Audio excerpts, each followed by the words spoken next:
Bonjour à toutes et à tous. Nous sommes en direct sur le stand du secrétariat général de l'enseignement catholique dans l'enceinte du Congrès des maires au palais des expositions de la Porte de Versailles à Paris. Nous avions commencé tout à l'heure un petit tour en Bretagne, puisque ce sera une des thématiques, une des tendances fortes de notre journée. Nous irons plutôt en métropole lyonnaise demain et nous parlerons pas mal d'environnement, de développement durable dans cette troisième journée, après-demain jeudi. Nous allons revenir, après une petite incursion en Normandie, nous allons revenir en Bretagne et nous allons y revenir en compagnie de deux personnes. Françoise Gauthier, directrice diocésaine à Saint-Brieuc, et Yannick Kerlogo, vous êtes élu La République En Marche de la 4e circonscription des Côtes-d'Armor. Je note également d'ailleurs que vous avez été, c'est votre métier, enseignant et directeur d'école, c'est ça? Et oui. Rapprochez-vous du micro, monsieur. Oui. Professeur des écoles, donc et directeur d'école essentiellement en maternelle pendant une vingtaine d'années.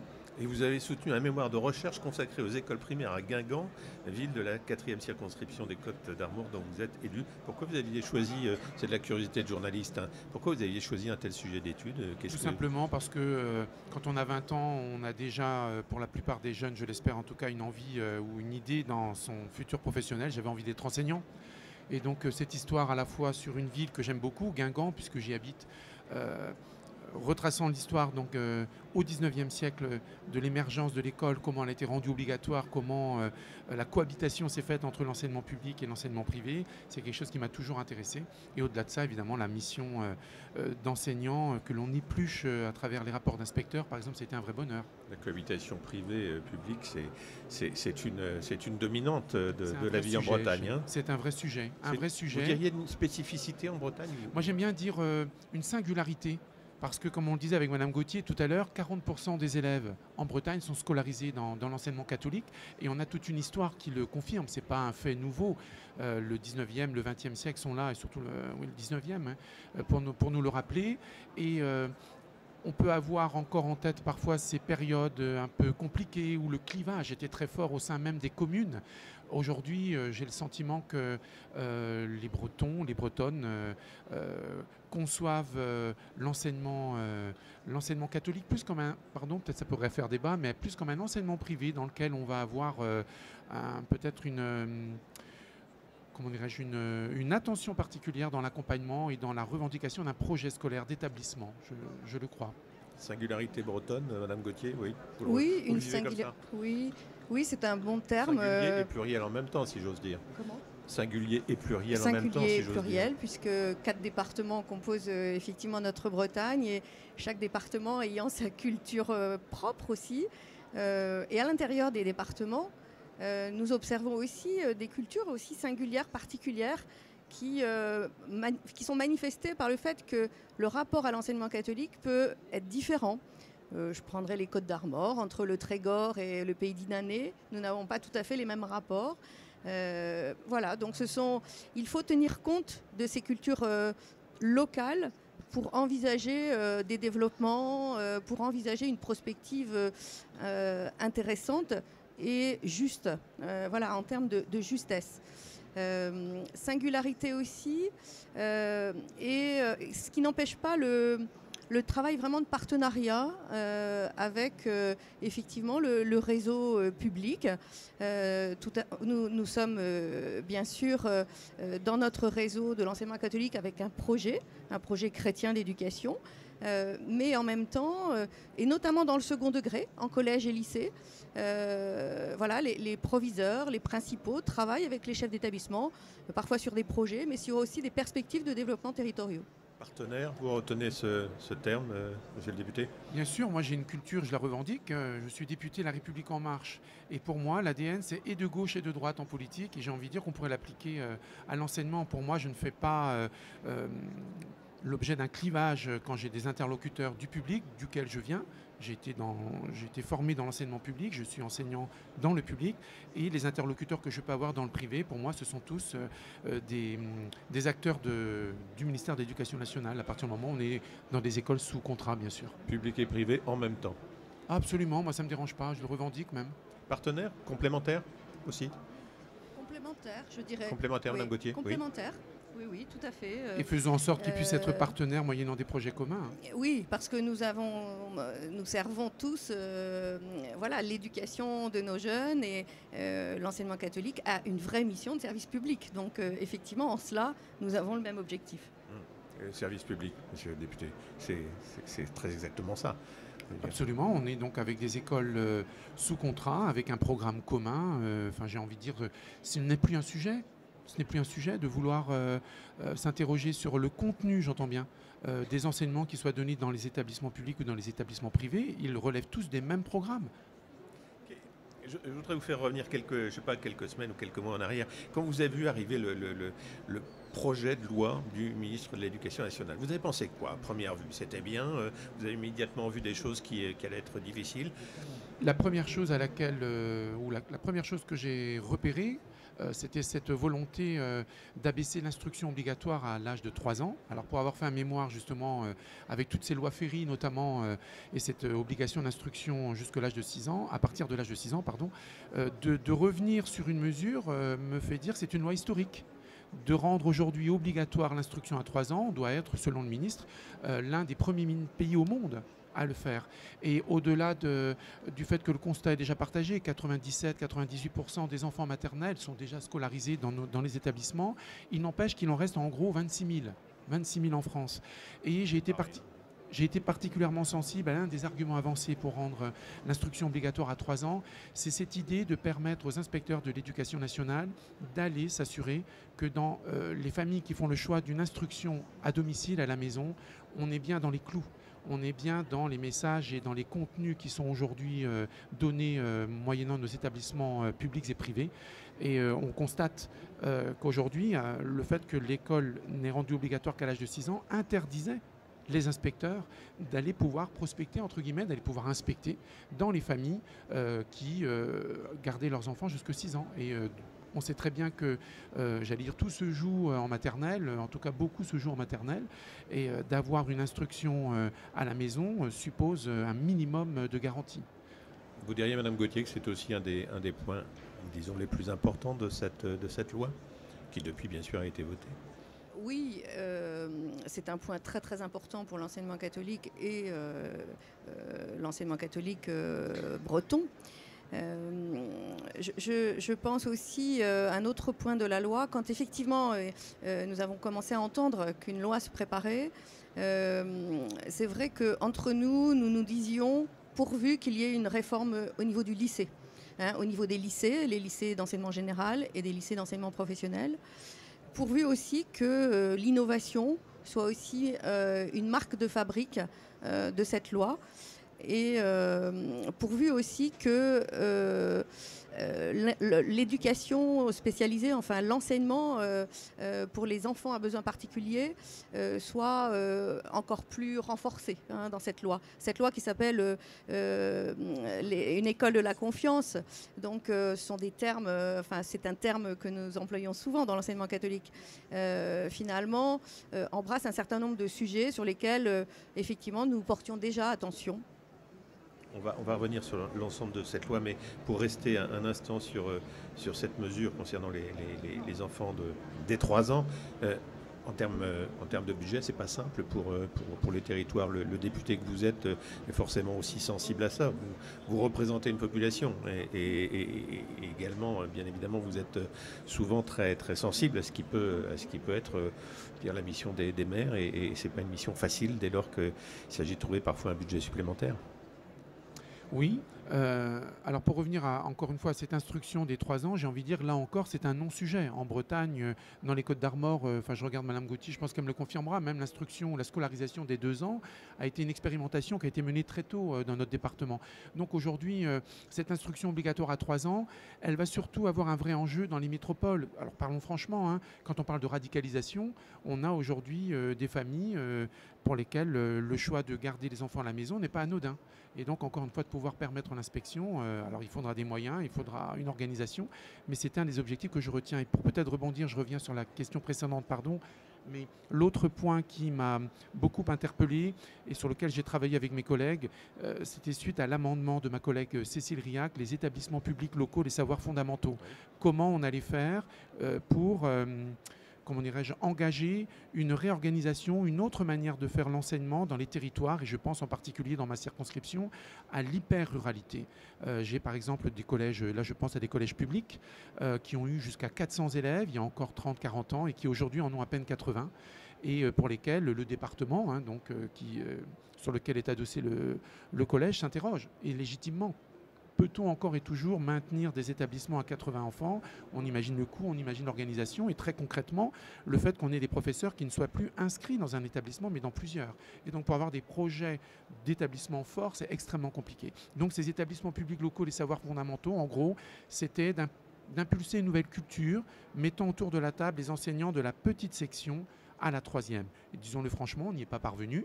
Il faudra encore faire de la pédagogie, mais je reste convaincu que c'est une des solutions pour l'hyper-ruralité. Mais vous savez aussi pourquoi on n'y est pas parvenu, parce que d'une part, les sénateurs ont suivi les craintes, pour ne pas dire les inquiétudes formulées par un certain nombre de petits maires qui pensaient qu'on était en train de leur prendre peut-être ce qu'il leur reste, ou parmi les choses qu'il leur reste, à savoir leur école. Oui, moi je vous dirais aussi une crainte formulée par les enseignants, alors qu'il s'agissait d'une expérimentation. On a eu beau le répéter, une expérimentation sur 2 ans. On était parti dans cette idée-là, avec la volonté de tirer le bilan et de partir sur des territoires volontaires. Il y avait des maires volontaires, il y avait des chefs d'établissement volontaires, ce qui nous fait dire qu'il faudra, d'une manière ou d'une autre, remettre le sujet sur la table et peut-être moyennant des expérimentations locales. Mais ça dénote aussi une culture extrêmement cloisonnée. Je suis enseignant du primaire, je suis enseignant du secondaire, du collège, du lycée. Ce n'est pas le même monde, ce n'est pas les mêmes dimensions. Et là, il y a de vraies frontières, de vrais murs à faire abattre. Parce qu'au final, ce sont les mêmes élèves, pas aux mêmes âges, mais ce sont les mêmes élèves. Vous préconisez quel type d'organisation, monsieur le député ?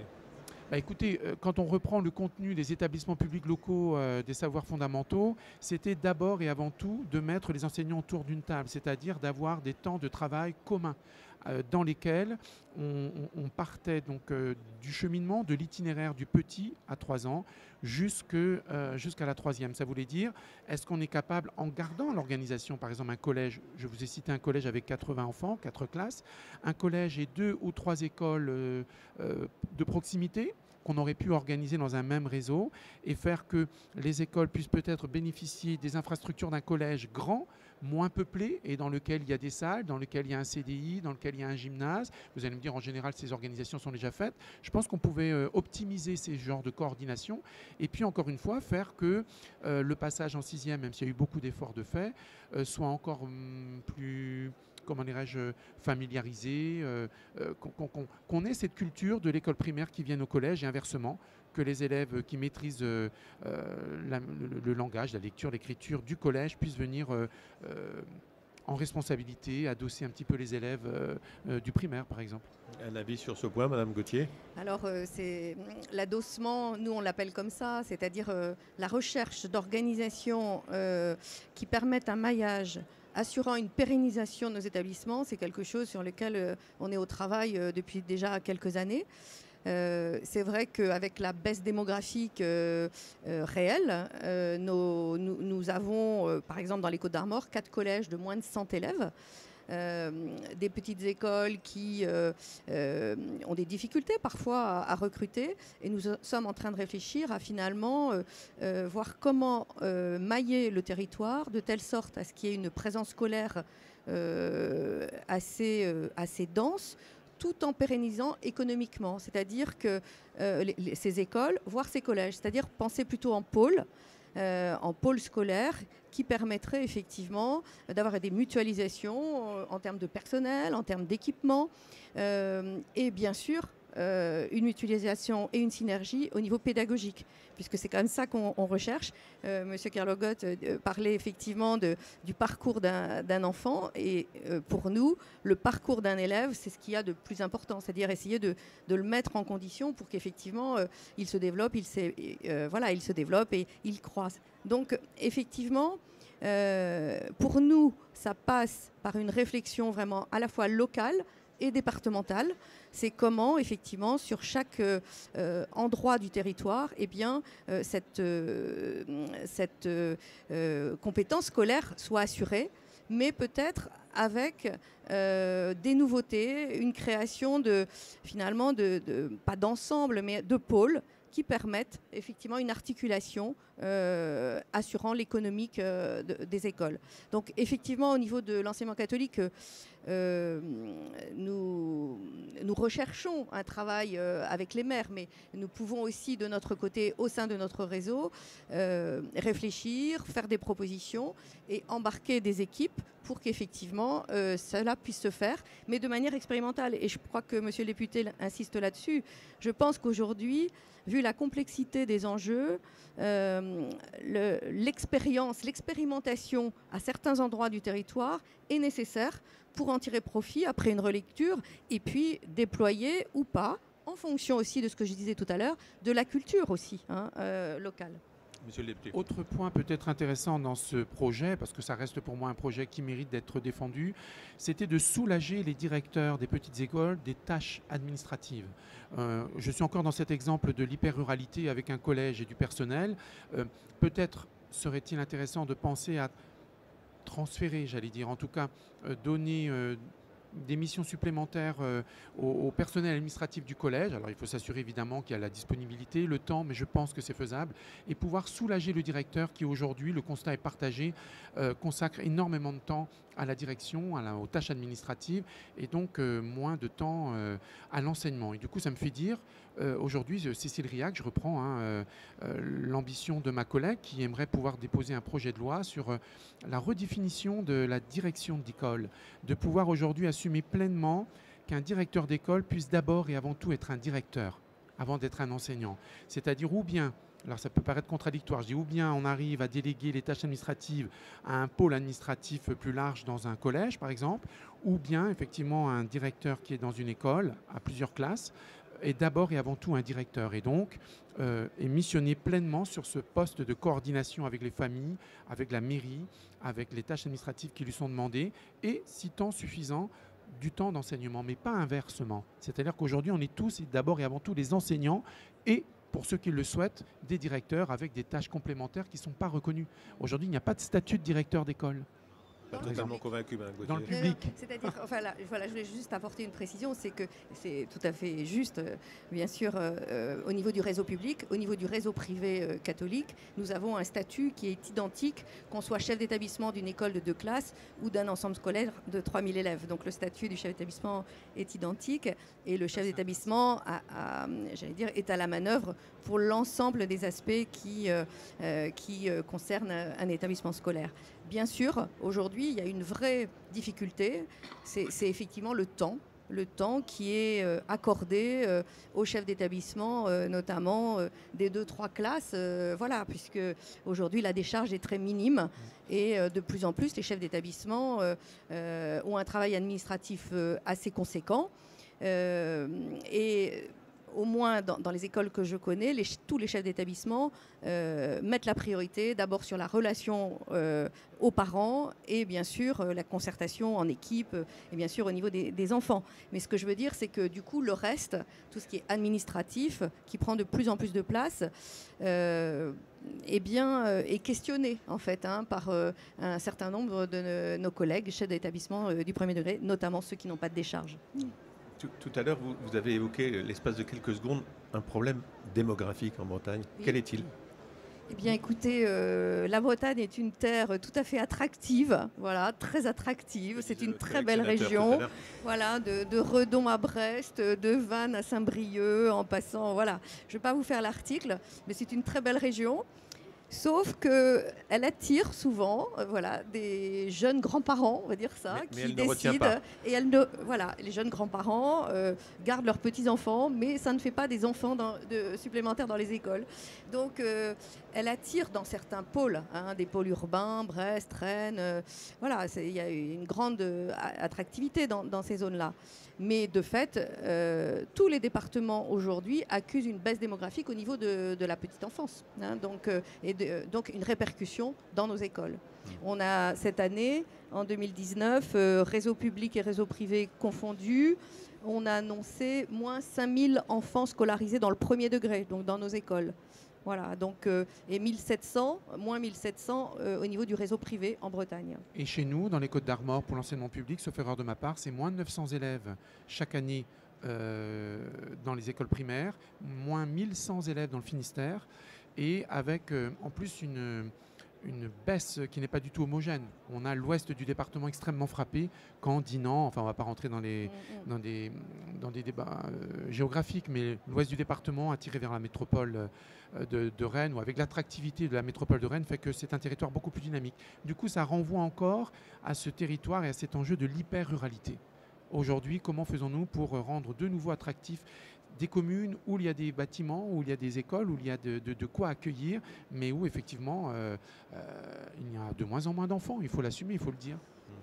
Vous avez écrit, Madame Gauthier, il n'y a pas longtemps, c'est un article que j'ai vu en faisant une recherche autour de vous, que le projet éducatif de l'école catholique en Côte-d'Armor était au service du bien commun. Ça, je comprends bien. Et vous ajoutiez, face au défi du dérèglement climatique, deux perspectives s'offrent à nous, la stratégie de la communication catastrophique ou l'action du citoyen avec une école prête à préparer la transition. Sans anticiper sur les débats que nous aurons jeudi, mais comme vous avez à côté de vous un député qui est un ancien élu d'Europe Écologie Les Verts, je voulais vous entendre l'un et l'autre sur ce thème-là. Alors, c'est plus qu'un thème, je pense. La transition écologique, les enjeux climatiques, on touche vraiment au devenir de notre, je dirais presque de notre humanité. Enfin, et l'enseignement catholique, dans son projet, ne peut pas être indifférent à ça. On a un très beau texte qui nous a été donné par le pape François, Laudato Si, qui s'adresse d'ailleurs à toute personne de bonne volonté et pas seulement à des chrétiens, et qui dit bien que tout est lié.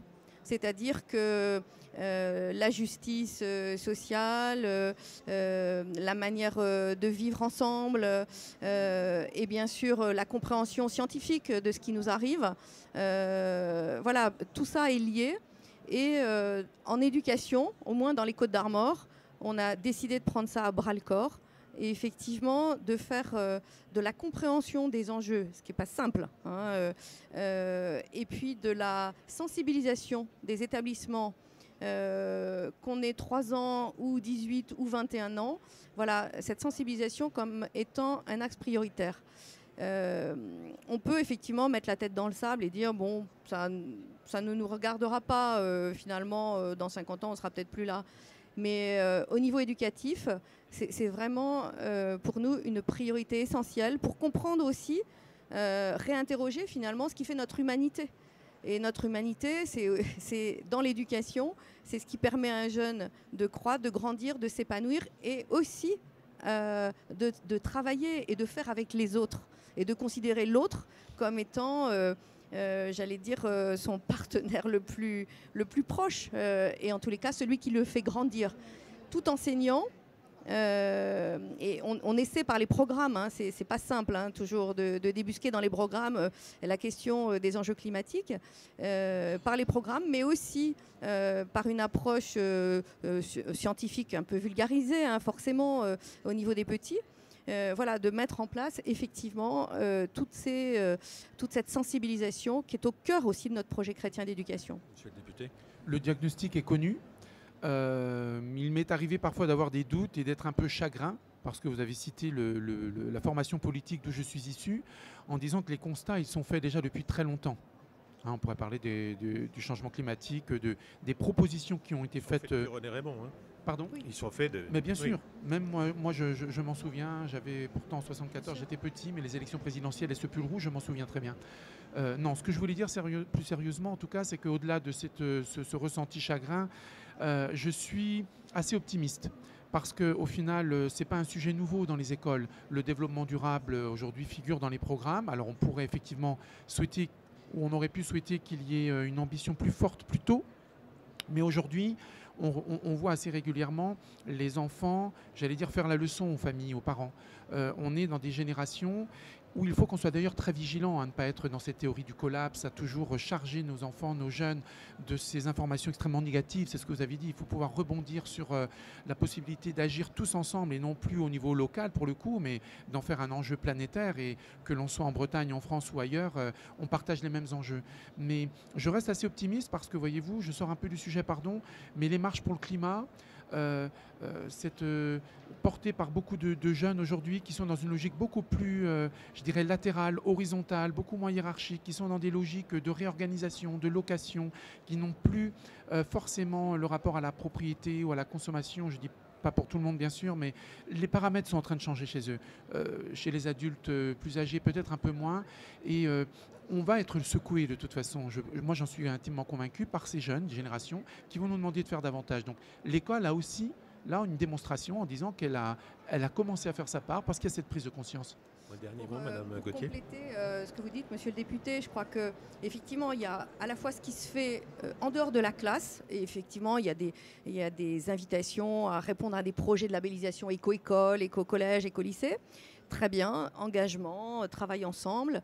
Mais il y a aussi tout ce qui peut se faire à l'intérieur de la classe. Voilà, à la fois au niveau des contenus disciplinaires, mais aussi une manière, allez, je vais le dire, écologique de travailler. Enfin, est-ce qu'on ne peut pas inventer un modèle éco-pédagogique, enfin, voilà, qui prenne en compte cette dimension sociale, cette dimension de coopération, cette dimension du coût, enfin, aussi, voilà, quand on se déplace, etc. Enfin, voilà, et il y a plein de disciplines qui pourraient effectivement aborder ça. Ça se fait, hein, voilà. Et puis, il y a un autre aspect dans l'école, c'est la restauration. Effectivement, et ça, je crois que ça va être débattu ce soir avec mon collègue Stéphane Gouraud, qui est en charge au niveau du CAIC de Bretagne de cette question. Voilà, on sensibilise depuis 2 ans les attachés de gestion, les intendants, les cuisiniers à effectivement utiliser des produits. Voilà, des produits de proximité en fait, hein. Et donc avec une sensibilisation des élèves et toute une démarche. Voilà. Aujourd'hui sont formés, hein, en tout cas entament la culture, et on a un autre enjeu qui est celui du gaspillage, et en restauration collective notamment, au-delà de la formation du personnel, on a aujourd'hui moi, je le sens, je le vois quand je vais dans les écoles. On a cette prise de conscience, malgré tout, à la fois du personnel, mais aussi des enfants. Et c'est quelque chose qui doit être véhiculé aussi en famille, quand, malheureusement, les parents n'ont pas forcément cette sensibilité. Moi, je reste vraiment confiant dans ce qu'il est apporté dans le temps de l'école aux enfants, et charge à eux ensuite de rappeler à tous leurs proches ces paramètres qu'ils sont en train d'intégrer. Et dans l'école, il y a les 3 lettres éco, d'une certaine manière. Pardon ? Dans le mot école, il y a le mot éco. Oui, très juste, tiens, j'avais jamais fait le... Ouais, bien. Merci Madame la directrice, merci Monsieur le député pour cet échange, ces perspectives. Ça a été un plaisir. À bientôt, on se retrouve pour une autre émission dans quelques temps.